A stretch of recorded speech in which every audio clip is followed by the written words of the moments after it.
আপনি একটা জিনিসে ভীষণ বিচলিত সবাই, বিশেষ করে মহিলারা। সঙ্গে সঙ্গে হুঁশ যে আছে সেই তো মানুষ, যার হুঁশ নেই সে তো মানুষ নয়, ওই জন্য তো আমাদের নাম মানুষ। ব্যথা হলে, যন্ত্রণা হলে, কষ্ট হলে, দুঃখ পেলে লোকের চোখ দিয়ে জল পড়ে, আর এই বোনটার চোখ দিয়ে রক্ত পড়েছে। কি ধরনের অত্যাচার হয়েছে, না হলে চোখ দিয়ে রক্ত পড়া এটা মেনে নেওয়া যায় না। কেউ মেনে নিতে পারেনি, কারোর ওসব নাচন কুদন করার মতো মুড নেই। আমি শুধু বাংলার লোককে বলবো, পুজো করুন রিচুয়াল অনুযায়ী।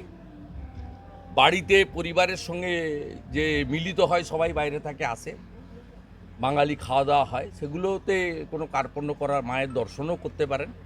এটা প্রত্যেকের নিজস্ব। আমি রাজ্যের বিরোধী দলনেতা, মুখ্যমন্ত্রী অনেক উপদেশ দেন, আমি উপদেশ দেব না।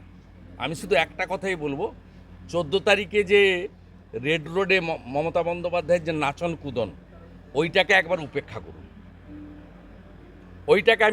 করুন। আমি প্রায় প্রেয়ার করব কলকাতার মানুষকে, বাংলার লোককে, ওই কার্নিভালের নামে উনি যেটা করেন, এবছর কেউ ওটাকে গ্রহণ করবেন না, বর্জন করুন। শুভেন্দুদা, তৃণমূল বলছে যে কলকাতায় 200টা নতুন পুজো বেড়েছে। এটা আমার নিজে। পুলিশ বলছে যে 50 বলছে। তৃণমূলের সঙ্গে পুজোর কি সম্পর্ক? তৃণমূল বলছে যে কলকাতায় নতুন 200টা পুজো বেড়েছে। তৃণমূল কংগ্রেস দুর্গাপূজাকে বলে উৎসব, এটাই দুর্গাপূজা পুজো। তৃণমূল কংগ্রেস দুর্গাপূজাকে পূজা বলে রেকগনাইজ করে না, বলে ইটস এ কালচারাল প্রোগ্রাম। তৃণমূলের উত্তর আমি দেবো না। তৃণমূলকে নিয়ে পুজো নিয়ে ভাবতে হবে। ওরা বলছে যে পিতৃপক্ষে কাঁচি নিয়ে ঘুরতেন, আমার থালায় গুঁতোতে এবারে বন্ধ করেছে। না, এবারে ওই বক্তৃতা করে বলেছে আমি পিতৃপক্ষে করি না, শ্রীভূমিতেই। ওরা বলছে উৎসবের জয় আমি মহল্লা থেকে শুরু করি, ঠেলায় না পড়লে বিড়াল গাছে ওঠে না। উৎসবের জয় জয়কার ঘটনাটা কি বলবেন? বাসন্তী যেই কন্ডিশন তৈরি হয়েছে, রূপা গঙ্গোপাধ্যায়কে অ্যারেস্ট করা হয়েছে, ভাবে থানায় বসেছিলেন এক্স এমপি, অত্যন্ত গুণী একজন মহিলা, যার শিল্পী সত্তা রয়েছে, কয়েকটা হাতে গোনা 5-6টা লোক নিয়ে রাত্রে বসেছিল। এইভাবে টেনে হিঁচড়ে ভোরবেলা লালবাজারে নিয়ে গিয়ে সারাদিন আটকে রেখে সন্ধ্যাবেলা ছাড়া উচিত হয় না, মহিলা বিরোধী সরকার। সেই জন্য রূপা গাঙ্গুলির মতো একজন বিশিষ্ট মানুষকে এই ধরনের ব্যবহারের সামনে পড়তে হয়েছে।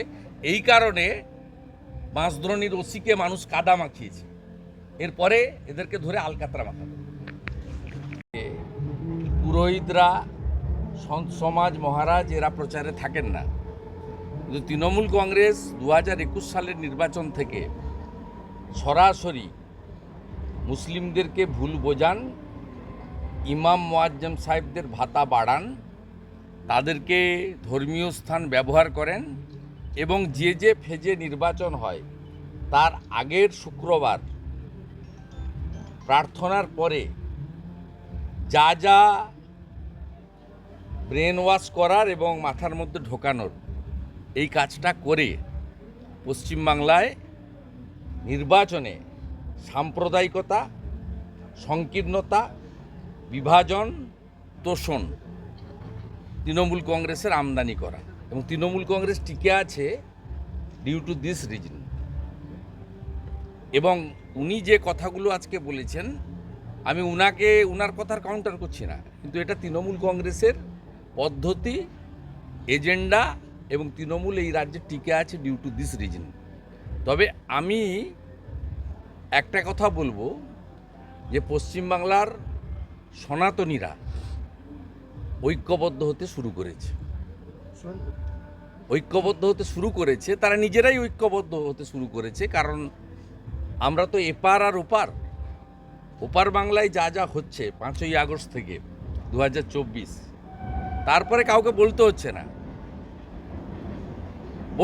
না, তারা নিজেরাই ঐক্যবদ্ধ হতে শুরু করেছেন, এবং এটা ভালো দিক, এটা তোষণের বিরুদ্ধে যাবে। আর আমি মনে করি যে কোনো রাজনৈতিক দল, তার এজেন্ডা হওয়া উচিত ডেভেলপমেন্ট, বিকাশ। তার এজেন্ডা কখনো কোনো ধর্ম, সম্প্রদায়, সংকীর্ণতা, বিভাজন হওয়া উচিত নয়। কিন্তু এদেরকে সরানো পর্যন্ত এখানে আমাদের হিন্দুদেরকে ইউনাইটেড করতে হবে, এছাড়া কোনো বিকল্প নেই। কারণ 2021 সালে সিএকে এনআরসি বুঝিয়ে যে এখানে থাকা বা ভারতবর্ষে থাকা প্রায় 20 কোটি মাইনরিটিকে আমরা পাঠিয়ে দেবো বাইরে, এ প্রচার ওরা করে লাভ পেয়েছে। এবারেও আমরা 400-র কথা বলেছিল এরা হিন্দু রাষ্ট্র করবে। তো এই প্রচারটা যদি মিথ্যে প্রচারটা করে এবং সেই প্রচারের ফাঁদে যদি একটা বড় সম্প্রদায়ের লোকেরা ইউনাইটেডলি ভোট দেয়, সেক্ষেত্রে আমাদের লড়তে গেলে তো জিততে হবে। জিততে গেলে যেটা করা সেটা আমরাও করব। দাদা একটা ইন্টারেস্টিং তথ্য, সেটা হচ্ছে হুমায়ুন কবির তৃণমূলকে টাইম বেঁধে দিচ্ছে, লাস্ট 31 ডিসেম্বর 2024 পর্যন্ত না হলে নিজের ব্যবস্থা নিজে করব। হুমায়ুন কবির না ওর এই দম নেই, ও দম নেই। না, কোনো ও আলাদা ও তো বলেছিল ইউসুফ পাঠান গুজরাটের লোক মানবো না। তারপর ভাইপো ক্যামাক স্ট্রিটে ওকে আর নিয়ামত শেখকে ডেকে টুপি পরিয়ে দিল, পরের দিন থেকে নাচতে আরম্ভ করে দিয়েছে। এবার ভাইপো টুপি পরিয়েছে, এবার পিসি ডেকে টুপি পরিয়ে দিবে। না, কয়েকজন সংখ্যালঘু আর উনি বলেছেন যে আমি ভোট করতে জানি, আমি জিততে জানি। উনি তো দুবার হেরেছে। আমি তো ওনার নির্বাচন আগে জিতাতে পারিনি। বাই ইলেকশনে দাঁড়িয়েছিল তৃণমূল থেকে, ওই মন্ত্রী থেকে যখন জয়েন করেছিল, তারপরে কংগ্রেস থেকে জয়েন করেছিল, জিতে দিয়ে মন্ত্রী হয়েছিল। মন্ত্রীকে লোক রিজেক্ট করে রবিউল আলম চৌধুরীকে জিতিয়েছিল। মাননীয় নুরুল ইসলাম চৌধুরী প্রয়াত নেতা, জননেতা, তার ছেলেকে জিতিয়েছে মানুষ, রবিউল আলম চৌধুরী। একটা বিষয় শুনে তারপরে উনি ভারতীয় জনতা পার্টি থেকে 2019 সালে দাঁড়িয়েছিলেন, 2.5 লক্ষের কাছাকাছি ভোট পেয়েছেন। ওনার কমিউনিটির লোক ওনাকে ভোট দেয়নি, হিন্দুরা ভোট দিয়েছে।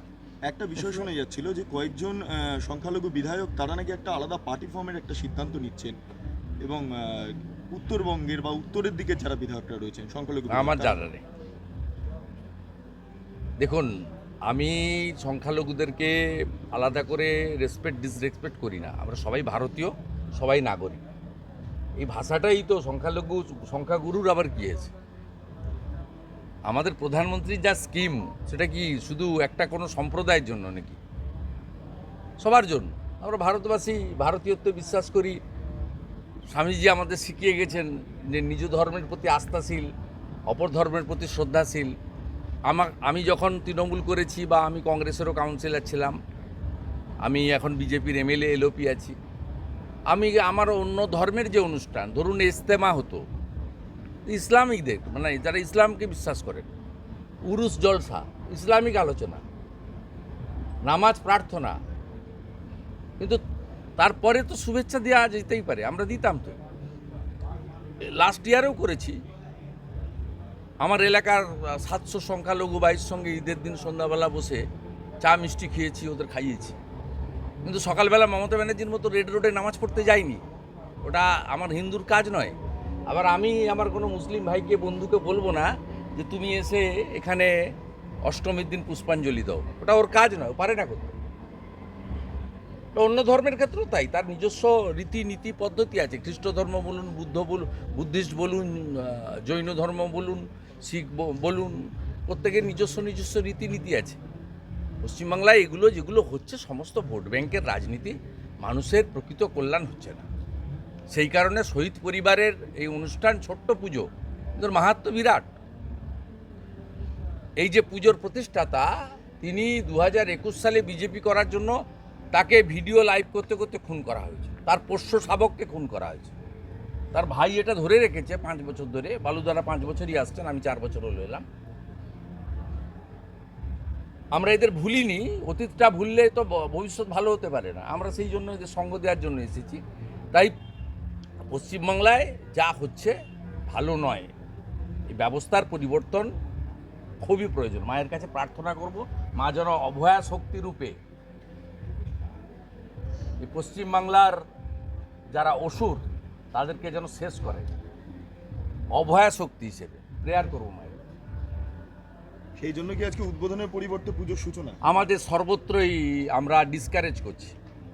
প্র্যাকটিক্যালি আপনাকে বলুন, আমাদের পশ্চিমবাংলার মানুষেরই আমরা না। বাংলা খবর, আপনার রাজনীতি, আপনার আওয়াজ।